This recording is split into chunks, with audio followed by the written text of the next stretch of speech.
Hey everyone, welcome to Aromatic Fragrance International. I'm Katie and today's AFI DIY video will be making deodorizing carpet powder with only 2 ingredients. This process is very simple and it takes less than 5 minutes to create. This carpet powder would be a great addition to diversify your product line. Let's take a look at the recipe. Before we start, let's gather our materials. You'll need medium-sized bowl, a variety of beakers, a whisk or glass stirring rods, and a container to store your product. To make 32 ounces of solution, you will need 94% or 30.08 ounces of baking soda and 6% or 1.92 ounces of fragrance oil. For today's fragrance, I went to the AFI library and chose Fruity Floral. This scent pairs perfectly with this product. There are thousands of fragrances to choose from here at AFI, so be sure to explore your options on our web store.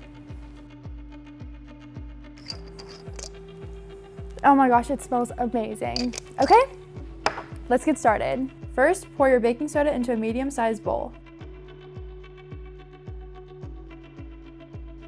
Now it's time to add your fragrance oil.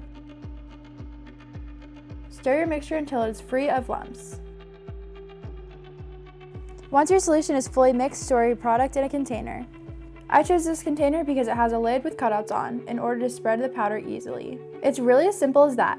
Now all that's left is packaging. To enhance your product, you can opt for more attractive containers or even add dye to your final product.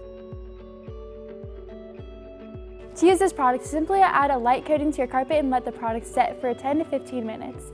This allows the product to deodorize the carpet and pick up some odors. It also helps infuse the fragrance into your carpet. Once you let the powder sit, vacuum as normal.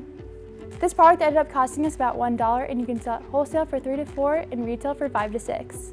If you like this product, be sure to check out our video on steam cleaning solutions. I'm Katie and thanks for watching this AFI DIY. If you enjoyed this video, please give us a like and subscribe to our channel.